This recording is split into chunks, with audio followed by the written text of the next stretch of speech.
En la cadena SER, Hoy por Hoy, con Ángeles Barceló. Son las 8:30 de la mañana, las 7:30 en Canarias. CaixaBank patrocina este espacio. Tiempo para el análisis, tiempo para el abierto en esta mañana de miércoles con José María Lasalle. ¿Qué tal? Muy buenos días. Hola, buenos días. Elisa de la Nuez, muy buenos días. ¿Qué tal? Buenos días. Y Eduardo Madina, muy buenos días. Hola, Ángeles, buenos días. Edu, que no está aquí físicamente porque confiesa, estás en la cola para entrar a ver a Taylor Swift. Estoy haciendo cola para ver a Taylor Swift. Sí. Te imagino allí con el resto de Swifters Enviado especial de la cadena SER. Enviado especial de la cadena SER. Porque bueno, parece ser que es el tema. Todo el mundo habla de este concierto que se va a producir esta noche el primero y mañana el segundo. Pero bueno, nosotros vamos a lo que vamos, y a lo que vamos va a tener como escenario el Congreso de los Diputados, la sesión de control al gobierno, que se prevé tensa, que se prevé subida de decibelios, porque el Partido Popular, y ahora se lo contaremos, pretende convertir en el eje del debate o en el eje del enfrentamiento dialéctico entre Pedro Sánchez y Alberto Núñez Feijóo todo el tema que tiene que ver con la mujer del presidente del gobierno, con Begoña Gómez.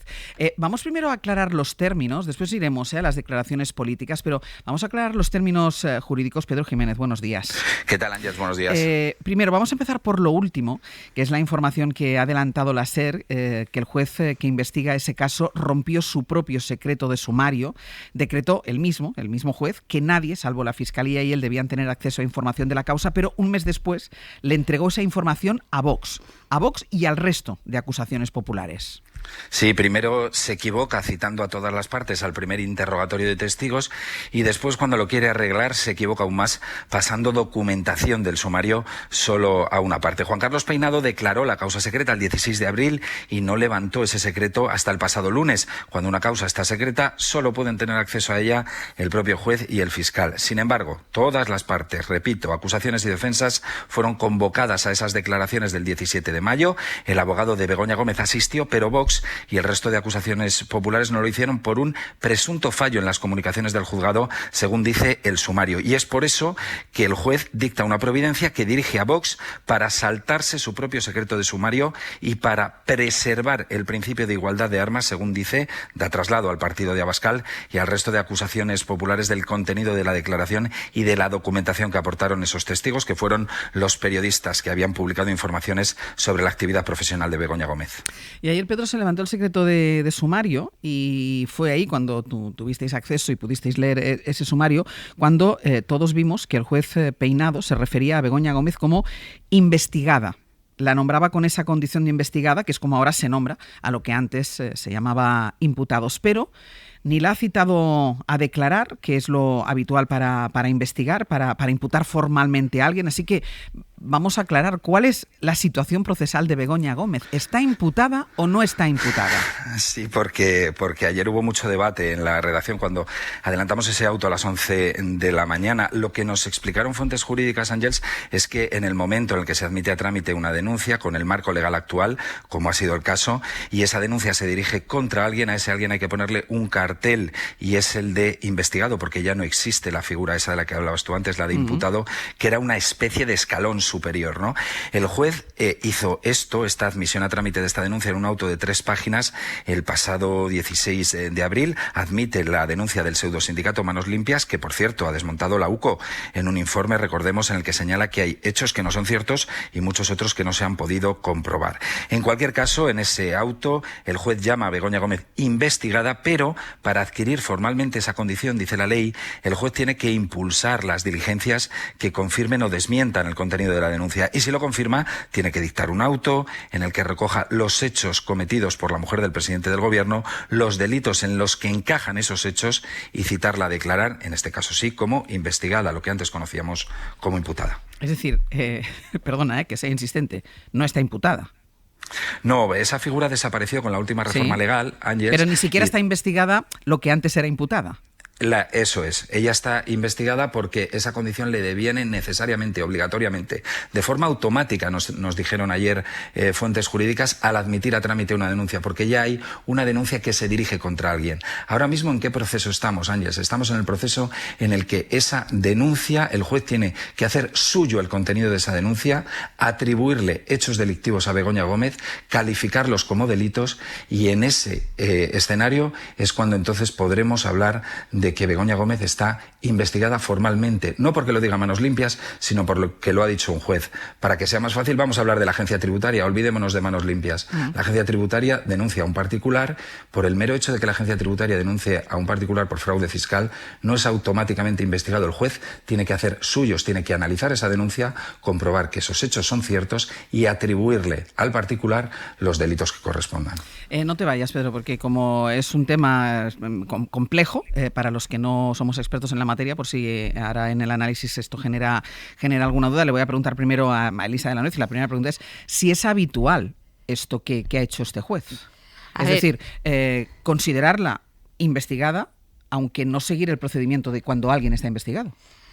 Yo me he liado un poco, con perdón, con la explicación que habéis dado, porque lo cierto es que se cambió el tema de imputado e investigado, sobre todo por una idea de los políticos de que el término llevaba una cierta connotación, ¿no? Imputado parece que tal, mientras que investigado, bueno, pues están viendo a ver si hay algo. Yo lo que sí que me gustaría decir es que el hecho de que estés investigado más allá, o digamos, de las complejidades procesales, no significa más que te dan las garantías de que vayas a declarar acompañado de abogado.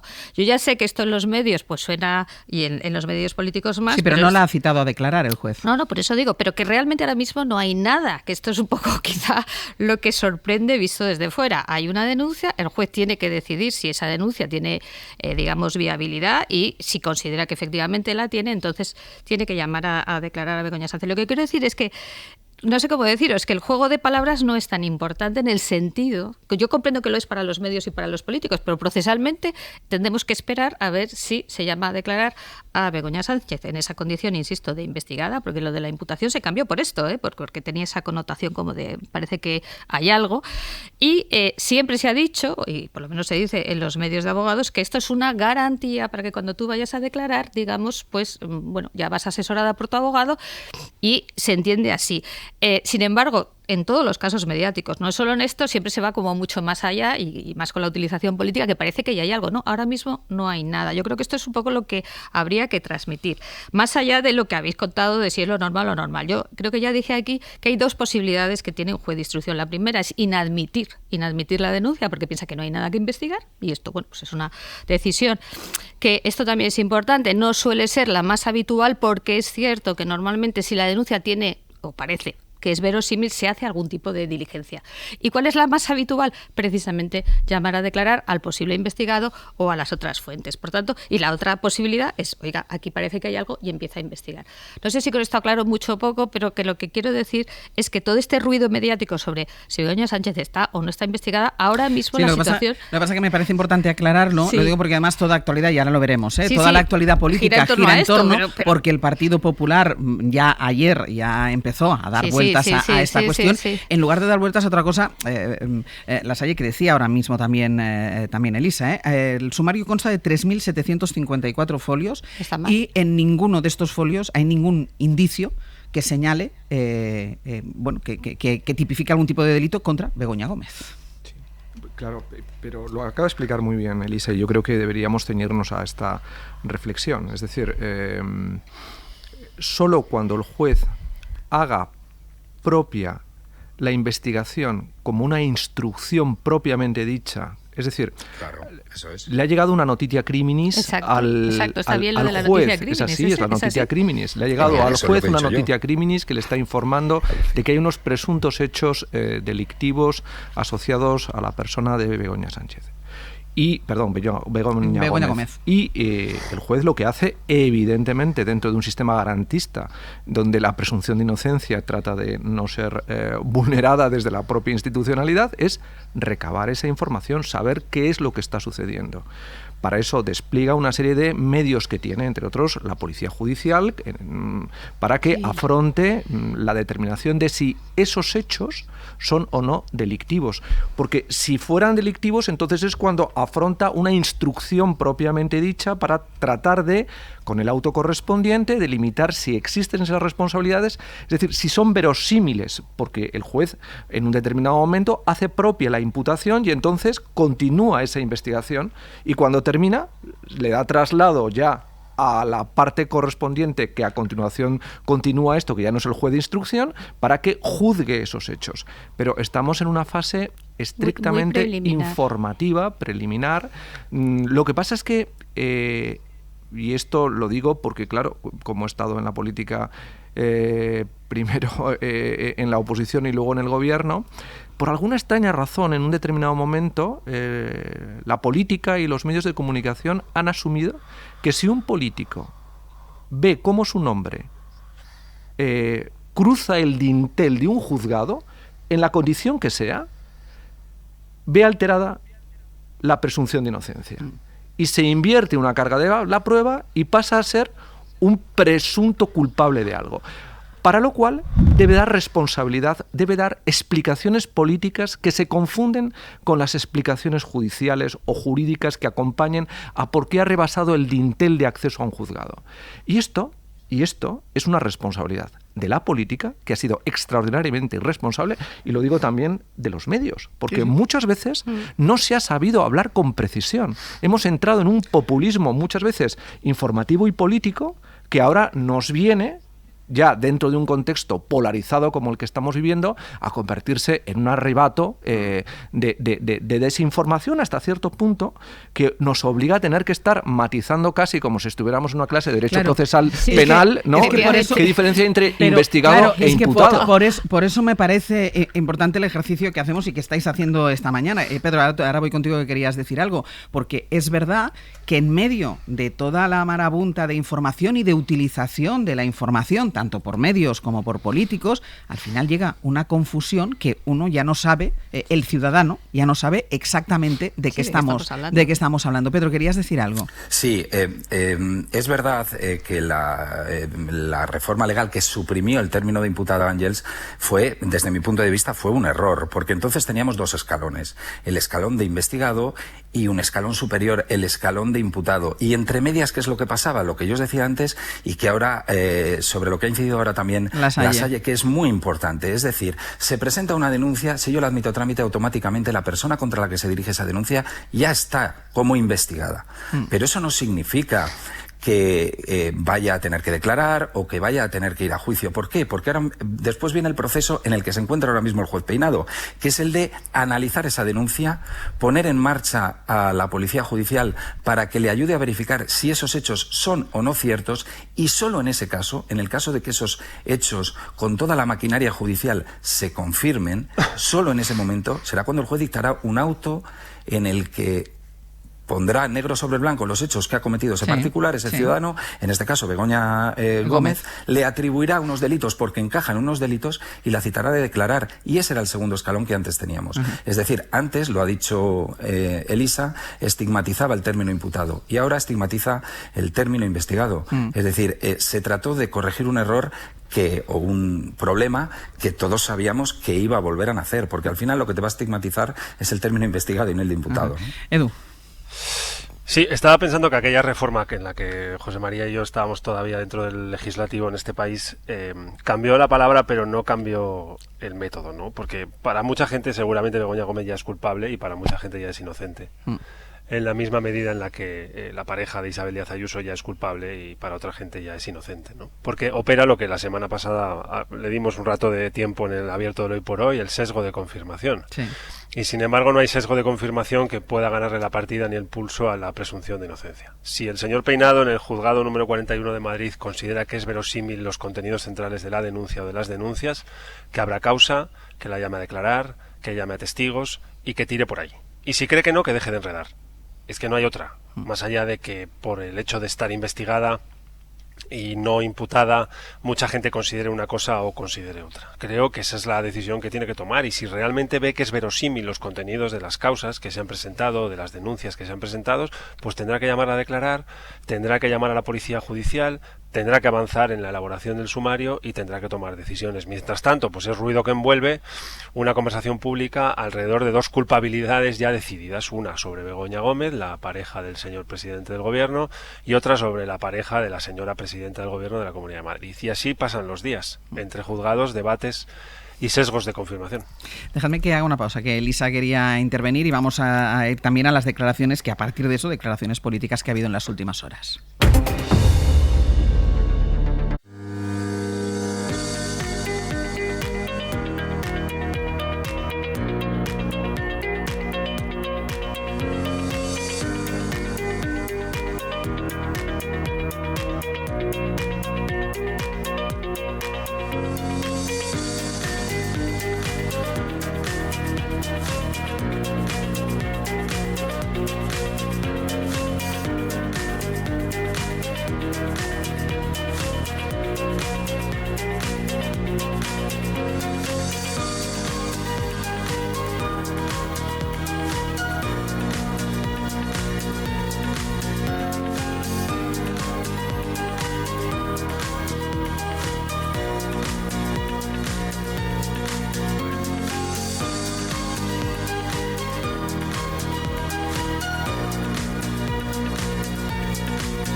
En la cadena SER, Hoy por Hoy, con Ángeles Barceló. 8:48 de la mañana, 7:48 en Canarias, en el abierto José María Lasalle, Elisa de la Nuez y Eduardo Madina. Elisa quería hablar, pero déjame, Elisa, que introduzca dos elementos más y seguimos con el análisis. En medio de esta, estamos intentando aclarar, poner negro sobre blanco nosotros, la situación procesal de la mujer del presidente del gobierno, de Begoña Gómez. Y en este camino procesal, el Partido Popular parece que lo tiene claro, y hacía referencia antes a las interpretaciones políticas y mediáticas que se hacen, lo contaba Lasalle, porque el PP no se queda en la mitad, da a Begoña Gómez por imputada con todo su significado. Mariela Rubio, buenos días. Hola de nuevo, Ángeles. O al menos no hace, Mariela, ninguna distinción y apunta además también a Sánchez porque dice que lo sabía y que lo ocultó. Así que todo indica que el Partido Popular va a intentar llevar por aquí la sesión de control que empieza en unos 10 minutos aproximadamente. Sí, la pregunta registrada de Feijóo al presidente del gobierno es textualmente si le preocupa la gobernabilidad de nuestro país, pero desde la calle Génova aseguran que el líder popular va a utilizar su turno para interpelar a Sánchez directamente sobre el caso de Begoña Gómez, que le afeará no haber contestado la pasada semana a su pregunta acerca de cuál era la situación procesal de su esposa, que para el PP, y tú lo mencionabas, es el de la tradicional imputación. Y no será el único que haga referencia a este asunto en la bancada popular, una bancada que va a insistir, por un lado, en acusar a Sánchez de haber montado una farsa con su reflexión de 5 días, cuando todo se debía, dicen, a la condición de investigada de Begoña Gómez. Y por otro lado, insistirá también en que Sánchez trata de tapar el caso de su mujer con los asuntos de Palestina y Argentina. Ayer hablaba así la número 2 del partido, Cuca Gamarra. Que Pedro Sánchez es un presidente que, según la documentación judicial, tiene a su esposa investigada por favorecer a empresarios amigos, que tiene a su esposa investigada por haber cometido presuntamente delitos de corrupción y de tráfico de influencias. Esto es lo que hoy sabemos todos, pero esto es lo que ya el día 24 sabía perfectamente Pedro Sánchez y lo ocultó a todos los españoles. Una Gamarra, Ángeles, que ayer, preguntada por ese informe de la UCO que no percibe delito en la conducta de Begoña Gómez, insinuaba que el órgano de la Guardia Civil podría haber trabajado bajo presión. Haremos además que se conozca si ha habido algún tipo de presión sobre la UCO para la realización de ese informe y si ha habido algún tipo de presión para esa filtración. De momento, el PP, Ángel, sigue sin aclarar si va a llamar a Pedro Sánchez de manera inminente a la comisión de investigación sobre este caso en el Senado o lo hará ya después de las elecciones europeas. Mariela, gracias. A vosotros. Guillermo Lerma, hola de nuevo. Bueno, Ángeles. Ante esta estrategia del Partido Popular, que veremos en unos minutos en esa sesión de control al gobierno, ¿qué dice el PSOE? Pues el PSOE da por hecho que el PP ha encontrado en estas informaciones una excusa para intentar cambiar el foco del debate después, dicen, de un inicio de campaña lleno de errores en los que los de Feijóo se han visto atrapados en el marco de la ultraderecha. Los socialistas ven cierta desesperación en la actitud del PP, algo que atribuyen a la evolución de las encuestas del 9 de junio, pero insisten en que no hay caso Begoña Gómez. Recuerdan que su condición procesal no ha cambiado, sigue siendo la misma que hace un mes cuando se admitió a trámite la denuncia y asumen que el juez la está investigando desde ese momento porque de lo contrario, explican, habrían archivado la denuncia de manos limpias sin abrir siquiera diligencias previas. Defienden que no se ha desvelado nada nuevo al levantarse el secreto de sumario, ni ha sido citado a declarar, no se le atribuyen hechos o delitos concretos más allá de las acusaciones del pseudosindicato, que además, recuerdan, han sido desmontadas después por la Unidad Central Operativa de la Guardia Civil, como recordaba ayer Pachi López. Así que el ministro Óscar Puente hablaba simplemente de que todo esto era, y lo decía literalmente, una chorrada. Eso es una chorrada, con perdón. O sea, en el momento en el que una denuncia se presenta contra una persona, si esa denuncia es admitida, la persona denunciada es investigada. O sea, es que están descubriendo la pólvora los del Partido Popular. Hay dirigentes socialistas, Ángeles, que dan por descontado que el PP va a utilizar todo esto para citar a Sánchez en la comisión de investigación del Senado antes incluso de las elecciones europeas del 9 de junio. Guille, dejamos la línea abierta contigo porque en nada empieza esa sesión de control, ¿de acuerdo? Perfecto, hasta ahora. Elisa. Sí, no, yo quería hacer una matización que, claro, es que a veces hay que salirse un poco del marco. Es que los hechos pueden ser ciertos y pueden no ser delictivos. Es decir, tú te puedes haber reunido con unos empresarios o puedes haber escrito una carta y eso no es constitutivo de ningún delito. Lo digo porque a veces tiene uno la sensación de que si los hechos son ciertos va a haber un delito. No, los hechos pueden ser ciertos y no haber ninguna tipificación. Por salirnos un poco de ese marco, ¿no? Porque realmente en la denuncia, que además yo la leí aquí, en la SER, a mí me parecía que lo que se contaba ahí, pudiendo ser cierto, no tenía por qué ser delictivo, ¿no? Yo creo que esa idea también es importante, por tanto no vas a llamar a nadie a declarar si los hechos, aunque te parezca que son ciertos, pues al final dices, bueno, pues esto no está debajo de ningún tipo de delictivo. ¿Para qué voy a llamar a declarar a alguien si realmente no le puedo imputar o no sé si usar la palabra imputar, pero decir, no le puedo decir que está relacionada con algún delito.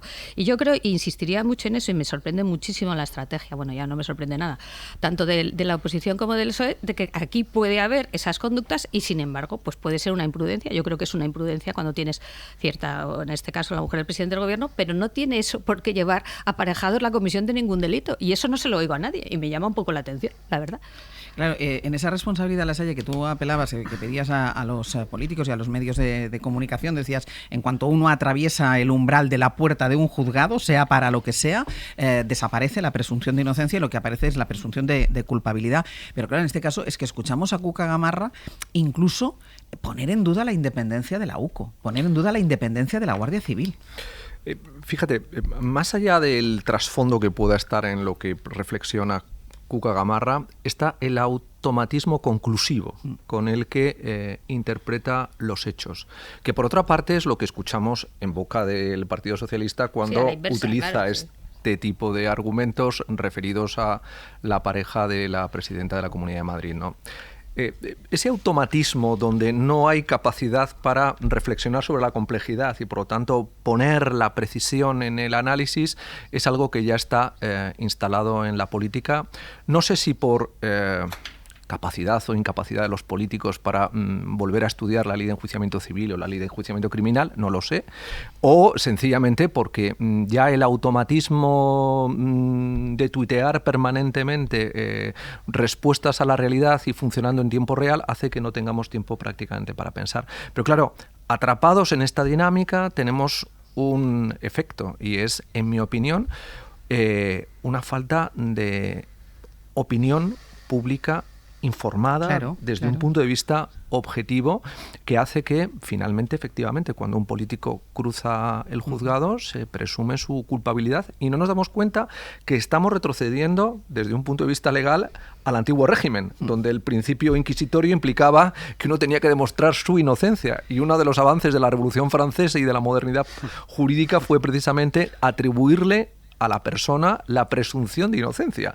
Y eso sí, cuando es político, y también me preocupa esto, ¿no? Es decir, cómo, más allá de todos los debates que podamos hacer, que hay una persona que se llama Begoña Gómez que está siendo triturada en su imagen personal, ¿no? Ahora seguiremos con ello porque en 3 minutos empieza la sesión de control al gobierno y ya nos han contado nuestros compañeros que el Partido Popular, a pesar de tener otra pregunta registrada, va a centrar esa intervención de Feijóo precisamente en el caso de la mujer del presidente del gobierno.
Las 9 de la mañana, las 8 en Canarias, y acaba de entrar en el hemiciclo del Congreso de los Diputados el presidente del Gobierno, Pedro Sánchez, sentado ya en su escaño, flanqueado por las dos vicepresidentas, por María Jesús Montero y por Yolanda Díaz, a punto de empezar la sesión de control al Gobierno, muy marcada por todas las novedades procesales en torno a la mujer del presidente del Gobierno, en torno a Begoña Gómez, de lo que ya Ana Fernández Vila ya se está hablando en los pasillos antes de entrar en el hemiciclo.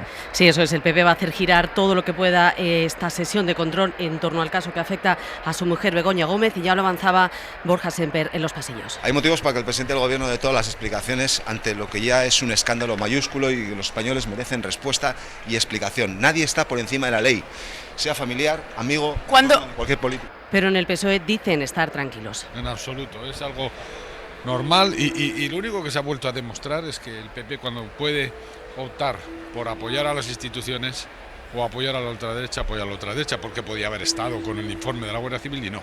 Ha preferido estar con los bulos y las mentiras de la acusación de la ultraderecha. Esto decía Patxi López en los pasillos al entrar. Del momento el PP esconde sus cartas, no desvela cuándo llamará a comparecer a Pedro Sánchez en su comisión de investigación en el Senado. El PP tratará también de reprocharle al PSOE las grietas en su gobierno por la ayuda a Ucrania o la estrategia con Palestina. Estos dos temas estarán también hoy muy presentes aquí en la sesión de control al Gobierno. Pues con estas declaraciones de Patxi López y de Borja Semper se pueden hacer ya una idea del ambiente que hay en torno a esta sesión de control al Gobierno que está a punto de empezar.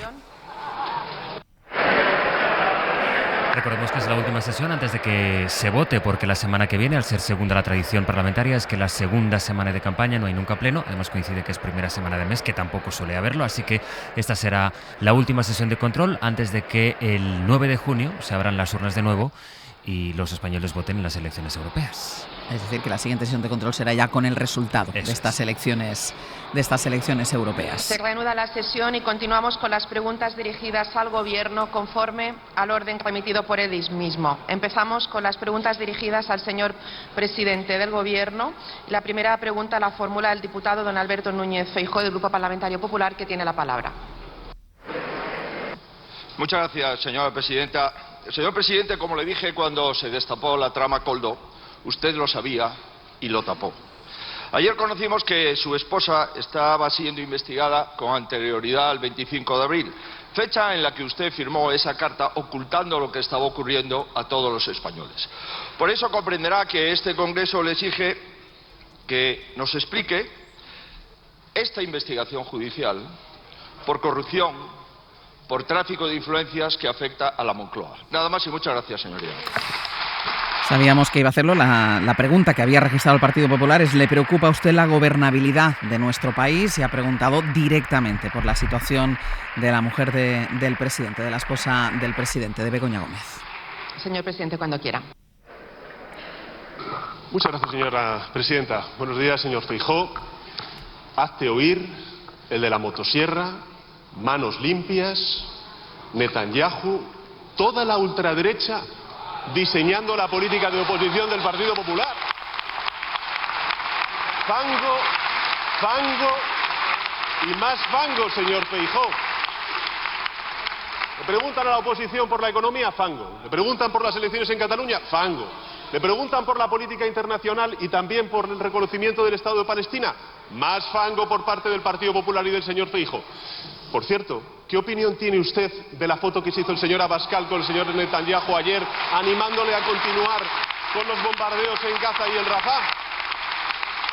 Este es un gobierno, señor Feijóo, este es un gobierno libre, que defiende la paz y la legalidad internacional, y ustedes son esclavos de sus pactos con la ultraderecha. Yo le diré una cosa: ni 1000 paladas de fango van a tapar los gobiernos de la vergüenza que tienen ustedes con Vox y lo que pretenden exportar a Europa.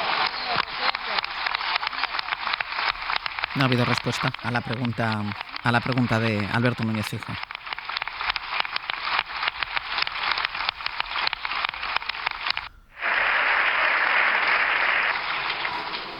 Muchas gracias, señor presidente. Señor Feijóo, cuando quiera. Ayer supimos que un cargo de su gobierno está investigado y reconoce amaños en adjudicaciones. Literalmente dice: hay que hacerlo, viene de arriba. Hace una semana el juez que investiga a su esposa recibe cartas de amenaza y se queja de injerencias con la Fiscalía. El juez que investiga a su esposa tiene citados la próxima semana a varios empresarios. Ayer conocimos por los medios de comunicación que la Fiscalía Europea también investiga los contratos en los que está involucrada su esposa. Y hoy mismo salen nuevas informaciones sobre contratos y negocios de su esposa con empresas participadas del gobierno. Usted lo sabía todo y lo tapó. ¿Usted cree que toda la prensa de nuestro país es de ultraderecha y es fango, señoría? Señoría, mintió en las radios, mintió en la televisión cuando dijo que no sabía de qué se le acusaba. Y la semana pasada ocultó información a este Congreso cuando le pregunté si su mujer estaba investigada y no contestó. ¿Por qué miente tanto? Usted no se fue a reflexionar, se fue a preparar su defensa. ¿Usted cree que la Audiencia Nacional, los juzgados de la Plaza de Castilla y la Fiscalía de la Unión Europea es fango? No use más excusas, señoría. No use usted al pueblo argentino. No use a usted la noble causa del pueblo palestino y la situación del pueblo israelí. No lo use para no darle explicaciones al pueblo español. Señoría, la Moncloa está investigada por corrupción. Haga lo que debe de hacer, señor Sánchez. Acabe con esto. Le vuelvo a reiterar. Acabe con esto. No se puede ir así.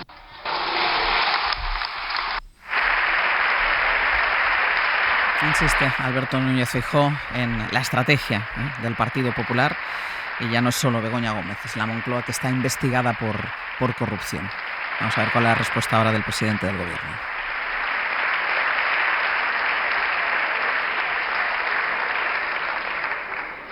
Gracias, señor Feijóo. Señor presidente, cuando quiera. Muchas gracias, señora presidenta. Para lo que ha quedado, señor Feijóo. Para lo que ha quedado. Usted que venía a no insultar y a elevar el debate político. Mire, usted podrá seguir chapoteando en el fango, que nosotros vamos a seguir gobernando.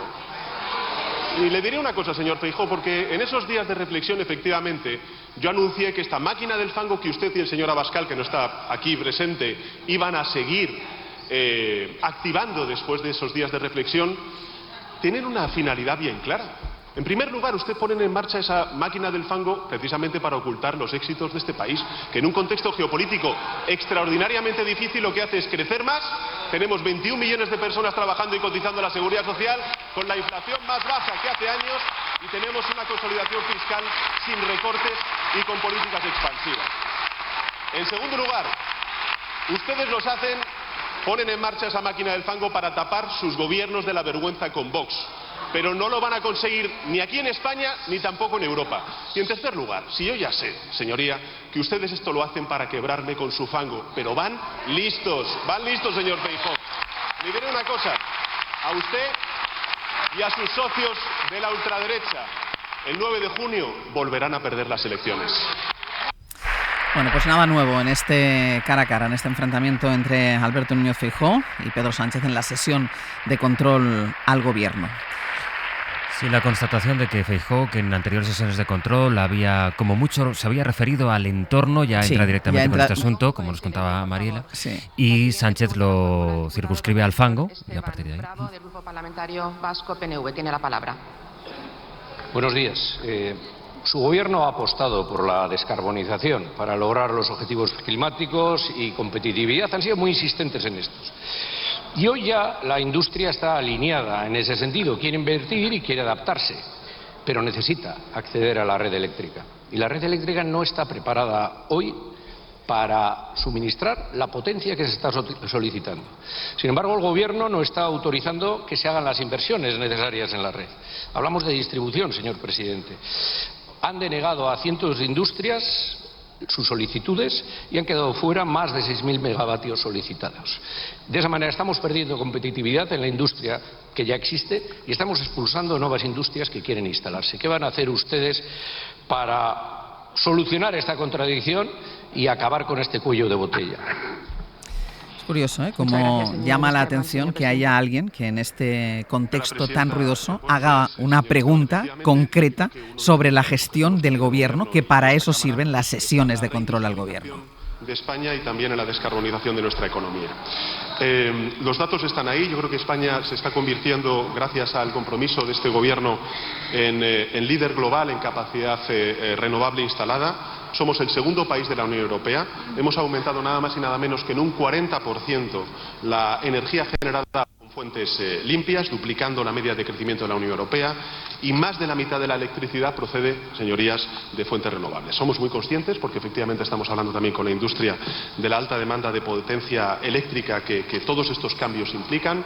La vicepresidenta tercera de Transición Ecológica y el Ministerio, lógicamente, de Industria y Turismo están trabajando para ampliar y mejorar nuestra red eléctrica y satisfacer las nuevas necesidades. En todo caso, señoría, creo que también es importante ser conscientes de que tenemos fondos europeos destinados a ello. Hay un proyecto estratégico, el PERTE de descarbonización industrial, que creo que va a ser una iniciativa clave para transformar nuestra industria, y para ello pues están movilizando nada más y nada menos que 11.800 millones de euros de inversión pública y privada. Gracias. Pregunta concreta, respuesta concreta del presidente del gobierno, insisto, sobre algo que sí afecta a la gestión del gobierno. Señor presidente, creo que no son conscientes. Los fondos de la UE son 900 millones. Ustedes solo van a gastar 489. Queda casi la mitad que no van a utilizar. El PNIEC, aprobado por ustedes, prevé 53.000 millones que deben ser invertidos en el año 2030. Bueno, pues entonces las inversiones que ustedes han aprobado para 2026 y las que están previstas son simplemente 7.000 millones. No vamos a llegar. Hay que modernizar el proceso de planificación. No puede ser un esquema cerrado, sino que tiene que ser algo vivo. No puede ser algo ya fijo hasta 2026 y luego hasta 2030. Hay que plantearse cambiar la ley del sistema eléctrico y quizás ampliar o derogar los límites de inversión. No estamos ya en 2013, ni el costo de la electricidad es el de aquellos tiempos. Y creo que no, desde luego, no puede concluirse que va a aumentarse el costo de la electricidad, ni mucho menos, porque la demanda va a ser mucho mayor, las amortizaciones son a largo plazo y desde luego los peajes bajarán. Necesitamos saber también los criterios que utilizan ustedes para aprobar o derogar los proyectos concretos. Euskadi es el 23% el peso que tiene la industria en su economía, 20,4% de empleo. En España solo es el 11%. Mire, no asumir esta inversión en redes supone cierres de empresas, peligro de deslocalización, menos impuestos recaudados y pérdida de empleo. Y en Euskadi nos jugamos nada más y nada menos que 34.000 empleos. Por eso estamos muy preocupados. Lo que está en juego, si no toman medidas ya y no cambian lo que han aprobado, son pérdida de puestos de trabajo y pérdida de competitividad. Así que espero que reaccionen. Gracias. Qué raro se hace, ¿no, Lasalle, que alguien pregunte por este tipo de cuestiones en el Congreso de los Diputados? Pues sí, y además es raro, realmente poco habitual. Y realmente es muy importante porque está cruzando tanto la transición ecológica, que es uno de los temas de agenda importantes en las europeas, y el problema que hay ahora mismo de un abaratamiento de las renovables con un abaratamiento de la electricidad, porque no hay red eléctrica capaz de absorber toda la energía renovable que tenemos. Son los debates que se deberían y estos abordar. Sí, porque demuestra también que dentro de esos datos que el presidente acaba de utilizar para alardear de la situación en la que se encuentra, sin embargo, hay ciertas sombras que hace falta patentizar para demostrar que a veces la política no es tan grata como se pretende mostrar. Y para eso también, debería ¿no? servir la oposición. Pues sí, entre otras cosas, sí. Y con ello lo que estamos haciendo es garantizar un suministro eléctrico estable y suficiente para los próximos años. Esa es nuestra opinión, señor Esteban. Y finalmente, bueno, pues estamos apoyando específicamente a la industria electrointensiva, ¿no? Hemos prorrogado la reducción del 80% de los peajes eléctricos y hemos aumentado las ayudas para compensaciones por emisiones de CO2 hasta alcanzar los 300 millones de euros, nada más y nada menos que en el año 2024. En definitiva, señoría, compartimos el objetivo, pero creo que es muy relevante el compromiso del Gobierno de España por la descarbonización y por la reindustrialización de todo el territorio nacional, incluido Euskadi. Y queda todavía una pregunta para el presidente del Gobierno, de Yone Belarra, de Podemos, portavoz de Podemos, que ahí sí que saldrá seguramente el tema de Palestina. El Grupo Parlamentario Mixto, que tiene la palabra. Gracias, presidenta. Buenos días, presidente. Antes de comenzar, quería denunciar públicamente que ayer el portavoz del Partido Popular, el señor Tellado, justificó la violencia fascista que Irene Montero y Pablo Iglesias sufrieron en la puerta de los juzgados cuando precisamente iban a denunciar y a juzgar a acosadores fascistas que durante meses estuvieron en la puerta de su casa en la que vivían 3 niños pequeños, acosándoles por ser vicepresidente y ministra de este gobierno. Creo que todas las demócratas tenemos que estar unidas frente a la violencia fascista y pedirle al señor Feijóo que rectifique esas palabras inmediatamente. Creo que a España le gustaría saber también qué reflexión le merece a usted todo esto, presidente. Muchas gracias. Pues tampoco formula la pregunta que había registrado. Hace referencia a los hechos que sucedieron a la puerta del juzgado cuando iban a declarar Irene Montero y Pablo Iglesias. La pregunta es qué está haciendo el gobierno de España por la paz en España y en Europa, y efectivamente creo que ayer España dio un paso trascendente reconocido por la comunidad árabe. En este caso sí que el presidente del gobierno responde a la pregunta que tenía registrada. No solamente el sentir de la sociedad española, sino también la legalidad internacional y las resoluciones del Consejo de Seguridad de Naciones Unidas y la posición que tradicionalmente ha mantenido la Unión Europea del reconocimiento del Estado palestino y de un horizonte de 2 estados y por tanto coexistencia pacífica y segura entre Israel y Palestina. Y sobre la cuestión que usted suscita, después efectivamente de las lamentables declaraciones del portavoz del Grupo Parlamentario Popular, pues yo creo que se califican por sí solas. Y efectivamente, aquí lo que estamos viendo por parte tanto del Partido Popular como de Vox es de una escalada en la violencia verbal que, por desgracia, lo que trae es una polarización asimétrica. Aquí efectivamente hay gente que insulta y gente que somos insultados. Pero nos vamos a ganar el próximo 9 de junio.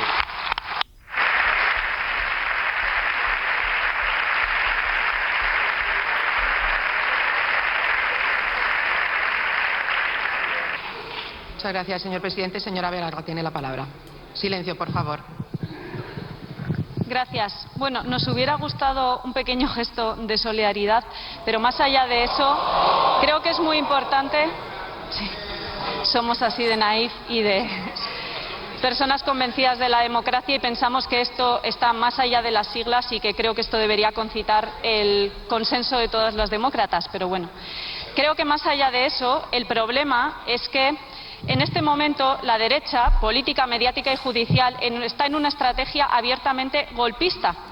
Y el problema es que frente a eso no caben las medias tintas. Creo que es muy evidente y creo que cada vez más gente tiene la sensación, presidente, de que usted ha tirado la toalla, que es plenamente consciente de cuáles son los gravísimos problemas que tiene la democracia española, pero no está dispuesta a hacer nada para enfrentarlos, porque eso implicaría molestar a gente muy poderosa. Y el problema es que para enfrentar a este fascismo necesitamos estar unidas y necesitamos valentía. Y no solo eso, es que este gobierno está en una deriva belicista que compromete aumento de gasto militar tras aumento de gasto militar sin pasar ni siquiera por el Congreso. Y usted ayer, en un día histórico en el que se reconoce el Estado palestino, fue incapaz de pronunciar la palabra genocidio. ¿Piensa usted que lo que estamos viendo en Palestina es un genocidio? Porque lo está viendo absolutamente todo el mundo. Estamos viendo cómo se decapitan niños, estamos viendo cómo se queman vivas a personas después de la orden de la Corte Internacional de Justicia. Necesitamos mucho más que declaraciones. Necesitamos cortar relaciones, todo tipo de relaciones con Israel. Basta ya de pedirles perdón por reconocer el Estado de Palestina. Y necesitamos... Se ha terminado el tiempo que tenía Ione Belarra, la diputada de Podemos. Señor presidente, cuando quiera. Muchas gracias, señora presidenta. Señoría, si no ha quedado claro, se lo digo. Absoluto rechazo y absoluta condena a las declaraciones del portavoz del Grupo Parlamentario Popular respecto a los líderes de Podemos. Sin duda alguna. Señora Belarra, no le quepa duda. Se ríe a carcajadas, Tellado, mientras está diciendo esto el presidente del gobierno.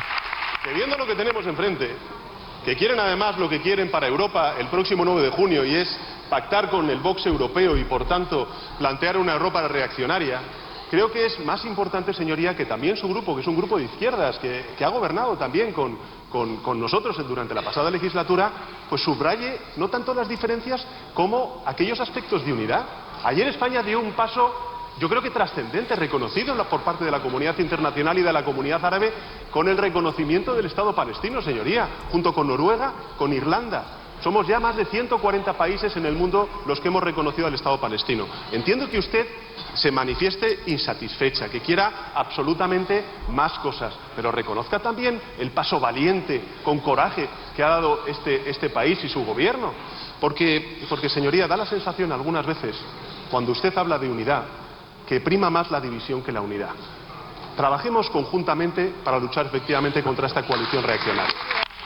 Y para que los oyentes sepan de qué han estado hablando, para tener todos los elementos, como afeaba Yone Belarra al portavoz del Partido Popular, las declaraciones que había hecho después del acoso, de que fueron víctimas Pablo Iglesias e Irene Montero en su entrada y en su salida de los juzgados, cuando iban a declarar precisamente por el acoso que han sufrido durante mucho tiempo en sus casas. Ayer le preguntaron al portavoz del Partido Popular, a Miguel Tellado, y esta fue la respuesta. Cuando las víctimas de los scratches eran personas del Partido Popular o de otros partidos, lo calificaban como jarabe democrático. Desde luego, espero y deseo que nadie sea víctima de ninguna situación de ese tipo, pero lamentablemente el que siembra vientos recoge tempestades, y es probablemente lo que ha ocurrido. A estas palabras se refería exactamente Yone Belarra. Una pausa y seguimos.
Con Ángeles Barceló.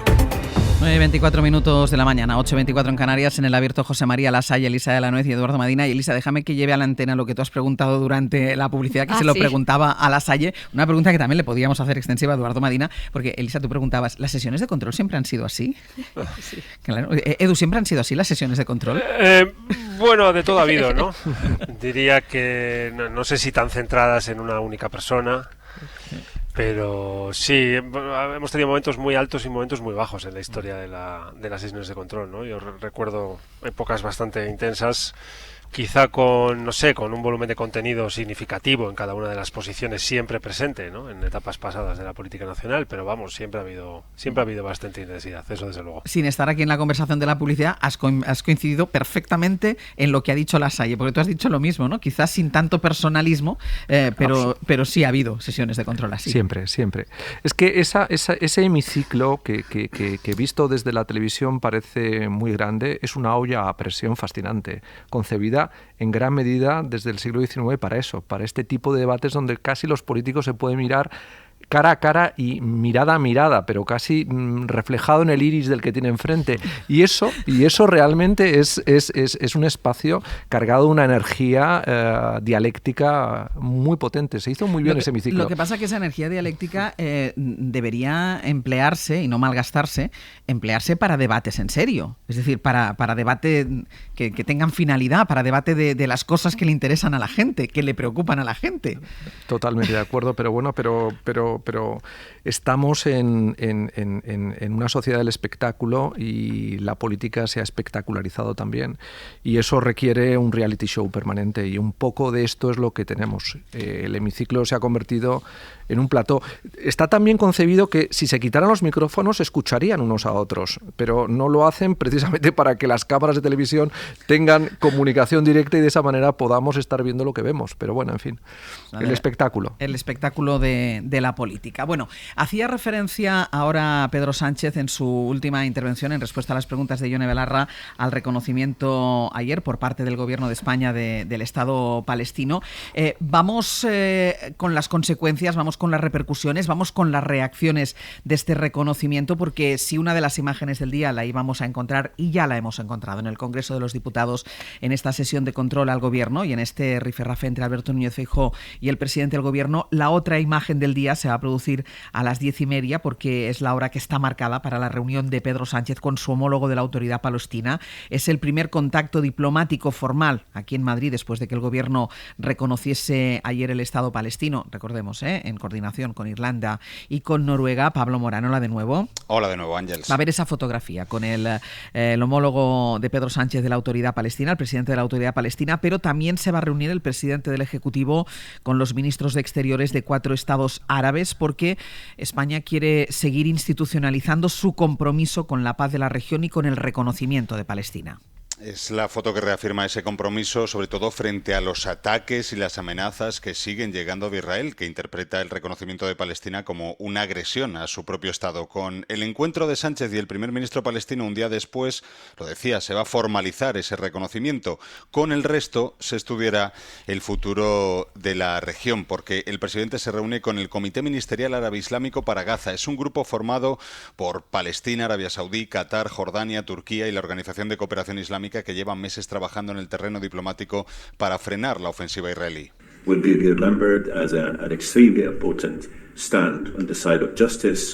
Y la aportación de España ayer, reconociendo a Palestina, es extraordinaria en términos de justicia, decía anoche el ministro de Exteriores jordano a su llegada a Madrid.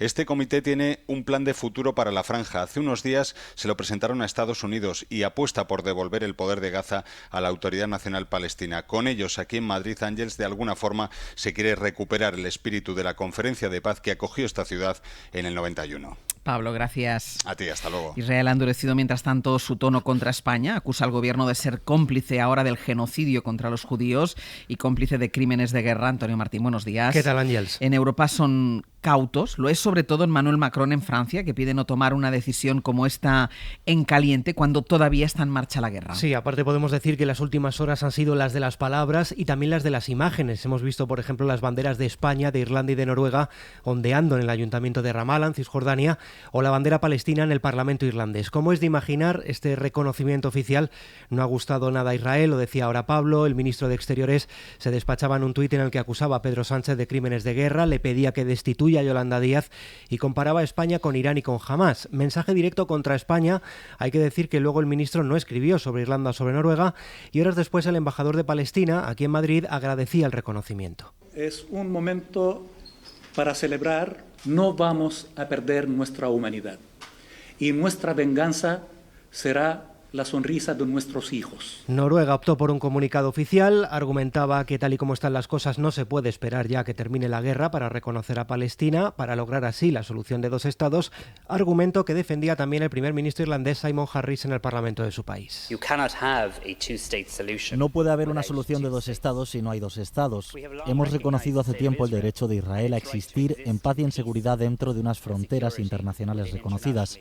Ahora decimos que reconocemos de igual manera el derecho de Palestina a existir dentro de unas fronteras internacionales y reconocidas. La Unión Europea ha dejado este asunto en manos de cada país. De hecho, ha coincidido el anuncio de estos 3 países con la visita de uno de los comisarios a Israel. Se reúne este mediodía con Netanyahu. Emmanuel Macron, como decías, ha insistido en que el reconocimiento no es una urgencia para Francia. No es ningún tabú para Francia el reconocimiento del Estado palestino, y estoy totalmente dispuesto a hacerlo, pero ese reconocimiento debe llegar en un momento útil, es decir, en un momento en el que forme parte de un proceso en el que los estados de la región e Israel se comprometan, y un momento que permita que haya un resultado útil después de una reforma de la autoridad palestina. Si me permiten decirlo así, lo que no haré es un reconocimiento basado en las emociones.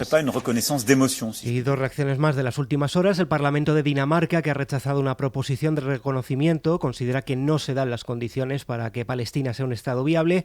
Y en el Reino Unido, que se puede meter en campaña, tienen elecciones en julio, y el primer ministro de Escocia ha pedido ya tanto a conservadores como a laboristas que gane quien gane, reconozca a Palestina. Antonio, gracias. Adiós. Le critica el Partido Popular, le critica la oposición al gobierno que haya reconocido el Estado palestino sin un consenso de toda la Unión Europea. Escuchábamos ahora las declaraciones y la posición de Macron, por ejemplo, en toda esta cuestión. Pero Edu, es verdad que eso no va a contribuir o no va a ayudar a la paz, pero es un paso en el camino. Bueno, es un paso significativo en el camino. Claro. En el sentido de que España se une a una lista del sistema de Naciones Unidas compuesta por 193 países, y ya reconocen al Estado palestino un total de 146, con la entrada en esa lista de Irlanda, Noruega y España. 146 de 193. Es imposible que nos lleven a la conclusión de que son 146 cómplices del terrorismo de Hamás, que sean 146 países antisemitas, 146 países que estén en contra del derecho del pueblo israelí a tener su propio Estado, porque nada de eso es cierto. Son 146 países que defienden en el sistema de Naciones Unidas una solución diplomática profunda y largamente discutida y asentada de 2 estados con capitalidad compartida en la ciudad de Jerusalén, en paz y en libertad. Eso se ha discutido sustancialmente en las instituciones europeas y en el Consejo de primeros ministros, jefes de Estado y de Gobierno de la Unión Europea durante décadas. Y España no ha dejado de hacer algo distinto a lo que ya votó en el año 2014, en un Parlamento en el que de nuevo José María y yo estábamos como diputados, donde el Partido Popular votó a favor, igual que el Partido Socialista también votó a favor. Por tanto, vamos una década tarde. Acepto el debate de si la circunstancia actual es seguramente una de las más complejas que ha vivido el conflicto en Oriente Medio en muchos años, porque dentro de la extraordinaria complejidad y deshumanización de ese conflicto durante mucho tiempo, probablemente vivimos uno de sus capítulos más sangrientos y más desproporcionados, porque al ataque terrorista de Hamás a principios de octubre del año pasado ha llegado una respuesta profundamente desproporcionada del gobierno de Netanyahu en un exterminio masivo de población civil inocente que nada tiene que ver en muchos casos con el grupo terrorista Hamás en la Franja de Gaza, una de las 2 partes que configuran este Estado que hoy España reconoce junto con otros 145 países de Naciones Unidas. Por tanto, ojo con pensar que el reforzamiento de una posición diplomática de España ante los organismos multilaterales y ante nuestras relaciones exteriores de carácter bilateral implique ni un mínimo matiz de antisemitismo ni de negación del pueblo israelí a tener su propio espacio vital, porque no es cierto. Hay un reconocimiento implícito del derecho de Palestina a tener también su propio Estado, que es doctrina Naciones Unidas, asentada profundamente durante décadas y que hoy España con esta decisión reafirma y subraya. Mi sorpresa no está en los matices del debate. Todos caben en una circunstancia tan dramática y dolorosa como la que Gaza está viviendo y el conflicto del Oriente Medio está viviendo. Pero yo sí me sorprendo de la posición del Partido Popular, porque el Partido Popular, que yo recuerdo sentado enfrente de mí, como decía José María, en ese hemiciclo tan cercano, votó conmigo a favor hace 10 años del reconocimiento diplomático de Palestina como Estado. Por tanto, algo ha pasado en el giro de estos últimos años para que hoy lo que fue una convergencia de posiciones haya terminado en esta divergencia de estos días. Lasalle. Bueno, pues sí, además en ese 2014 el Partido Popular está en el gobierno, con lo cual sí, la responsabilidad a la hora de hacer propia la petición que en ese momento hacía el Congreso de los Diputados, pues refuerza la situación de reparación simbólica que ya entonces se apreciaba en los debates alrededor del conflicto entre Israel y Palestina. Y es verdad que yo creo que hay un error en estos momentos de bulto de no comprender que cuando se ha producido un salto cualitativo y cuantitativo tan visceral y tan terrible en el conflicto como el que estamos viviendo de octubre para acá, inicialmente con los atentados de Hamas y después con la reacción represiva de Israel, la única manera viable, entre comillas, de manifestar cuál es la opinión que una sociedad democrática tiene, un Estado civilizado tiene ante una situación como la que estamos viviendo, es buscar mecanismos de reparación simbólica, que sabemos que tiene el alcance que tiene, pero es una reparación simbólica a una demanda histórica planteada por el pueblo palestino, que es ser reconocido como un Estado, es decir, no vivir en una condición de apátrida, sin una ciudadanía institucionalizada en las relaciones bilaterales, y eso tiene un valor testimonial, pero que un valor reparatorio a efectos internos de una sociedad que quiere sanar también su manera de relacionarse con el conflicto que está viviendo y frente al que todos sabemos que no tenemos mecanismos mucho más profundos de los que ya se están utilizando, salvo que incurriéramos también, por mi parte, en soluciones excesivamente radicales como las que se están planteando por algunas fuerzas políticas, ¿no? Elisa. Sí, no, totalmente de acuerdo con los dos. Primero, está en la línea de digamos, de lo que ya establece la comunidad internacional. Segundo, me parece importante porque con todo reconocimiento por parte de países de la Unión Europea, yo creo que es un plus sobre todos esos demás países, ¿no? Nos guste o no, somos, digamos, estamos más cercanos, tenemos un peso, aunque sea de carácter simbólico, que creo que es relevante. Y también me parece que pone de relieve, como bien habéis dicho, el hecho de que la reacción absolutamente desproporcionada de Israel merece algún tipo de, puede ser simbólico y puede ser también un primer paso hacia cosas ya no tan simbólicas, ¿no? Y creo que es importante, además me parece bien que se haga en este momento, porque creo que efectivamente se necesita ese mensaje, si se quiere, de apoyo, ¿no? al pueblo palestino, y creo que también está acorde con lo que piensa la sociedad española. Por eso también me sorprende, mayoritariamente, por eso también me sorprende un poco esa postura del Partido Popular, que además yo creo que le acerca inevitablemente a posturas de Vox o de otros partidos de ultraderecha, en un momento donde yo creo que la sensibilidad de la sociedad es otra, ¿no? En base a lo que hemos visto. Y también introducir esa idea de los matices. Claro que uno puede estar a favor del reconocimiento en este momento, además que, insisto, me parece oportuno, de Palestina, y estar absolutamente en contra de la acción terrorista de Hamas. Y eso es un poco lo que se ha perdido en la conversación pública, ¿no? Sí. Yo a veces digo, yo que soy tuitera, a veces digo, es que no puedo estar en contra de las dos cosas a la vez, porque esta es la realidad, ¿no? Y yo creo que esa es la realidad de la sociedad, y me parece de verdad que es un buen momento para hacer este gesto, y que a lo mejor, aparte del tema simbólico, también puede tener otro tipo de consecuencias institucionales, que ya veremos el recorrido que tiene, sobre todo si otros países de la Unión Europea se apuntan, digamos, a este reconocimiento. Pero como empezábamos el abierto intentando explicar la situación procesal de Begoña Gómez, y decíamos el ejercicio que tenemos que hacer para explicarlo, para no porque para unos está imputada, para otros no está imputada, vamos a explicarlo. En este caso es lo mismo, el reconocimiento del Estado palestino no quiere decir, no lleva adherido el el apoyo a una asociación terrorista como Hamas, que esto al final es lo que queda en el debate público polarizado. Vamos a hacer una pausa. Hablaba antes Elisa del acercamiento del Partido Popular a la ultraderecha en cuestiones como la opinión que tienen y la reacción ante el reconocimiento del Estado palestino, pero hay cierto ruido dentro del Partido Popular por cómo se está dirigiendo en esta campaña electoral Alberto Núñez Feijóo a la ultraderecha, a Vox.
Hoy por hoy. Ángeles Barceló. 9:42 minutos de la mañana, 8:42 en Canarias, en el abierto Eduardo Madina, José María Lasalle y Elisa de la Nuez. Les decía que hay cierto malestar en algunos sectores del Partido Popular por la estrategia de estos últimos días de campaña, estrategia del Partido Popular, estrategia de Alberto Núñez Feijóo, que quiere distanciarse de Vox, o al menos eso parece. Ya saben que Feijóo no descarta, y lo ha verbalizado en más de una ocasión, que el Partido Popular Europeo pacte con la posfascista Giorgia Meloni si lo necesita, porque dice que ella es distinta a otros líderes de ultraderecha europeos. Pero esta distinción Feijóo no la hace con Vox, que es su socio en muchos ayuntamientos y en muchas comunidades autónomas aquí. Así que, Mariela, lo que le ha pasado a Feijóo es que se ha encontrado con la respuesta de sus propios varones, los que gobiernan con Vox en sus comunidades autónomas, como por ejemplo el valenciano Carlos Mazón, que dice estar orgulloso de su gobierno en coalición con Vox y que no se avergüenza. Sí, porque además se da la circunstancia de que ayer se cumplió justo un año desde las últimas elecciones autonómicas que dieron luz verde a los gobiernos de PP y Vox en Comunidad Valenciana, Aragón y Murcia. Y ayer estos tres presidentes reivindicaban sus ejecutivos. Como hemos contado aquí en los últimos días, las palabras de Feijóo diciendo que con Vox no se puede pactar en Bruselas, aunque sí con Meloni, generaron incomodidad en los territorios con gobierno de coalición con los ultras. Ayer, tú lo mencionabas, Carlos Mazón era el más explícito, reflejando ese malestar, diciendo que él está orgulloso de su gobierno con Vox y que a quien le dé vergüenza es su problema. Le escuchamos junto al presidente murciano López Miras. Pero yo me siento muy orgulloso de todo el Consell. Y no solamente hablo de los consellers del PP. Solemos estar absolutamente de acuerdo siempre. Luego hay matices. Me siento muy orgulloso de haber puesto en marcha cambio, ¿no? Si alguno se avergüenza, pues su problema. Hay un gobierno fiable, un gobierno basado en el diálogo, que es un gobierno que funciona, un gobierno estable en la región de Murcia. Pero mientras los ejecutivos autonómicos sacan pecho de sus alianzas a nivel nacional, las espadas entre ambos partidos están en alto, porque Feijóo y Faes han dejado claro que van con todo contra Vox en esta campaña electoral. A la portavoz de los de Abascal, Pepa Millán, le contestaba así el popular Miguel Tellado. Nosotros creemos que el Partido Popular tiene un serio problema de incoherencias y que el enemigo no es Vox, el enemigo es Sánchez. Yo creo que Vox se equivoca de adversario y hay más obsesión por parte de Vox contra el PP que contra Pedro Sánchez. ¿Qué hay de fondo aquí, Ángels? Pues que el PP y sobre todo Feijóo necesita una victoria incontestable de cara a las europeas y según los cálculos populares basados en sus propias encuestas, Sánchez se está comiendo a los grupos más pequeños de la izquierda, como Sumar, por lo que ellos, así lo creen, deben intentar hacer lo mismo con Vox si no quieren arriesgar una clara victoria sobre los socialistas. Mariela, gracias. A vosotros. Lasalle, ¿le puede servir esta estrategia al Partido Popular? Es decir, ir con todo contra Vox, porque es una ultraderecha diferente, digamos que es la mala, porque si la de Meloni es la buena, la de Vox es la mala. Pero el problema que tiene Feijóo es que gobierna con esta ultraderecha en algunas comunidades autónomas. Claro, el equilibrio es muy complejo. Es imposible de alcanzar esa equidistancia buscada en la medida en que la sociedad está abruptamente polarizada, ¿no? Y si por un lado, efectivamente, tú estás afeando a la extrema derecha ser extrema derecha, pero tú gobiernas con ella y al mismo tiempo esa extrema derecha se retrata, como está sucediendo de manera ostensible con Milei y su motosierra y con Netanyahu y su represión en Gaza, pues es que tú tienes un problema de comunicación y tienes que ser capaz de gestionar esa realidad tomando una decisión. O estás con ellos o estás contra ellos, que es al final un riesgo político que te puede salir bien o te puede salir mal, porque, insisto, vivimos en una sociedad muy polarizada donde la capacidad para poderlo atrapar todo, es decir, tener esa capacidad de los partidos de masa de captar votos de la extrema derecha y de la centralidad, es incompatible. Es decir, en estos momentos una sociedad polarizada, lo que te aproxima a la extrema derecha te aleja del centro y lo que te acerca al centro te aleja de la extrema derecha. Y ese es el drama que vive el Partido Popular. El drama que el Partido Socialista podría vivir también en ese escenario se rompe porque ahora, donde realmente está la fuerza de tensión de la polarización, es en la extrema derecha. Es en personajes como los que he mencionado. Y eso es lo que realmente hace muy complicado al Partido Popular encontrar la senda de equilibrio entre ser capaz de arañar votos a un electorado que era tuyo, que es en parte el Vox, pero por otra parte de captar espacio en la centralidad, que se la tienes que arrebatar a quien naturalmente se suele situar en la centralidad, que es quien gobierna, porque quien está en el gobierno a la hora de construir la narrativa siempre incorpora la narrativa de un gobierno, y un gobierno siempre mira más por el interés general, tiene siempre un componente mucho más técnico en las resoluciones que adopte, y si no, hace falta ver la declaración que hizo ayer el presidente del gobierno cuando anunció el reconocimiento de Palestina, ¿no? que era absolutamente impecable en términos jurídicos y en términos de presentación comunicativa, ¿no? Este es el problema que tiene y va a ser muy difícil que salga bien parado de esto, ¿eh? Edu.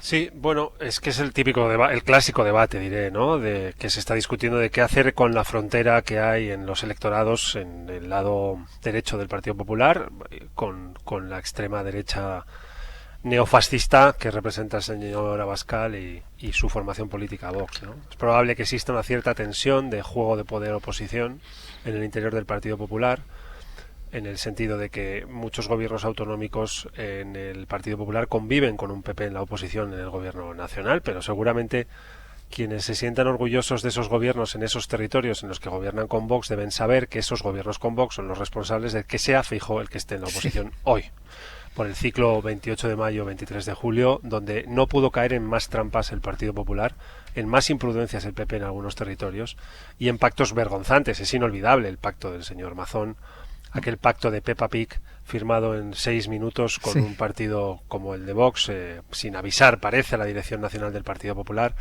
en un contexto de incompatibilidad de ser un partido de mayorías en la medida en que es un partido que cohabita y coordina políticas y gobiernos con una formación incompatible con la gran mayoría de las formas de vida que hay en España, como es Vox. Lo hemos discutido muchas veces. La derecha española, el Partido Conservador en España, el más grande de todos ellos durante estos 40 años, tiene que tomar una decisión que no termina de tomar, y en la medida en que no la tome, y tiene que ver esa decisión con su relación con este partido de extrema derecha, seguirá sin ser capaz de pasar de donde está, sin ser capaz de llegar a grandes mayorías como fue capaz de hacerlo en otros momentos, igual que también fue capaz el Partido Socialista. Elisa. Totalmente de acuerdo. Yo creo que además el tema es que efectivamente, lo decíamos también fuera de micrófono, esto deja fuera a un electorado más moderado de centro que efectivamente es incompatible con la extrema derecha, como ya pasó en las elecciones generales. Luego esto es una segunda repetición. Pero sí me interesaría destacar que realmente lo que aglutina, desde luego a nivel nacional y parece que a nivel europeo, esos dos bloques tan polarizados es más el rechazo al contrario que, digamos, unas políticas conjuntas. Yo creo que eso a veces hay que recordarlo, porque lo mismo que a nivel nacional, digamos, la oposición, por así decirlo, es más anti-Sánchez, que, oye, estoy cooperando con un partido de ultraderecha en determinados gobiernos regionales, realmente lo que aglutina ahí es estamos en contra, ¿no? Lo ha recordado Mazón, ¿no? Lo que nosotros estamos en contra de Pedro Sánchez, y esto es lo que nos une, pues a la inversa, ¿no? En el otro lado, nosotros estamos en contra de gobiernos en que participe la ultraderecha, y eso es lo que une a gente tan dispar, y aquí hay que recordarlo, como puedan ser Junts o el PNV, que están dentro de ese bloque. Entonces, claro, en ese juego de bloques realmente, primero, no se habla de lo importante, que eso es una cosa que no hemos comentado, ¿no? Cuando hablamos aquí de verdad un poco de los temas, de los grandes temas de Europa, más allá de qué coaliciones se van a formar, y segundo, hay un montón de gente, entre la que me encuentro, que dice, pero bueno, es que yo no quiero formar parte de ningún bloque, entonces, ¿qué hago, no? Yo creo que eso es algo que lo vamos a ver no solo el 9 de junio, sino en general, y que es una dinámica que no creo que augure nada bueno para el nuevo Parlamento Europeo, ¿no? Que es esto, yo realmente me defino por lo que estoy en contra, ¿no? Y no tanto por lo que yo quiero hacer como proyecto estratégico o como proyecto de partido. Y me parece desde luego una lástima, pero creo que efectivamente estamos ahí. Y tú decías, Lasalle, que es imposible que Feijóo salga bien parado de esto. Se ha mostrado muy convencido Pedro Sánchez de su victoria y de sus buenos resultados en las elecciones europeas. Claro, es que es un escenario muy complejo porque tú has creado una expectativa de que ganaste unas elecciones generales, aunque luego la aritmética parlamentaria no te permitió formalizar esa victoria con un gobierno que te respaldara, o con una mayoría parlamentaria que te respaldara, perdón, y si no obtienes lo que tú esperabas obtener, pues tenemos un problema, sí, desde luego que sí. Edu, ¿quieres añadir algo? No, que es que sigue cayendo en todas las trampas, ¿no? Claro. Este giro en la posición política, en política exterior, cuando es mayoritario el sentimiento en España favorable emocionalmente al pueblo de Palestina y políticamente favorable al reconocimiento del Estado de Palestina, cuando el Partido Popular estaba ya hace 10 años, como bien ha recordado José María, estando incluso en el gobierno, con lo que tiene unas implicaciones de gestión más evidentes que cuando estás en la oposición, y a caer en este giro ahora, en plenas elecciones europeas, es que el Partido Popular, en fin, yo no soy nadie para dar consejos de nada ni para decir absolutamente nada, pero qué curioso que entren siempre en las campañas electorales mejor que como terminan saliendo. Pasa una y otra vez. Se le hacen muy largas al Partido Popular las campañas electorales. Pausa y seguimos.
con Ángeles Barceló.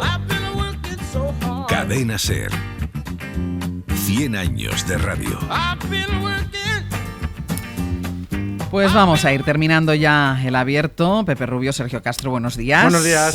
¿Y con qué empezaremos? Mira, vamos a dejar descansar este miércoles al Rincón y la Esquina, pero vamos a seguir pensando. Vamos a seguir pensando. Vamos a poner la mirada en los jóvenes y en el futuro laboral. Hablamos de la generación Z, seguramente la más preparada de la historia, lo sabemos, y que sin embargo sufre como ninguna otra el desempleo, los bajos salarios, la precariedad laboral y por tanto que ve muy comprometido su futuro. En el 900, 100, 800 queremos que nos llamen ellos y ellas y nos cuenten cuál es su relación con el trabajo, qué buscan, qué piden, qué priorizan cuando buscan un empleo, cómo se imaginan su futuro laboral. Y abrimos la óptica para escuchar también a aquellas personas que pueden aportar experiencia como empleadores, como compañeros de trabajo de esos y esas jóvenes o como familiares a los que todavía tienen la esperanza de poder llegar al mercado laboral y establecerse de manera exitosa. La relación que tienen los jóvenes de ahora con el trabajo, sus prioridades, qué es lo que buscan, qué es lo que les empuja a aceptar un trabajo o a rechazar otro. 900, 100, 800. A partir de, después del boletín, vamos a dedicarnos una hora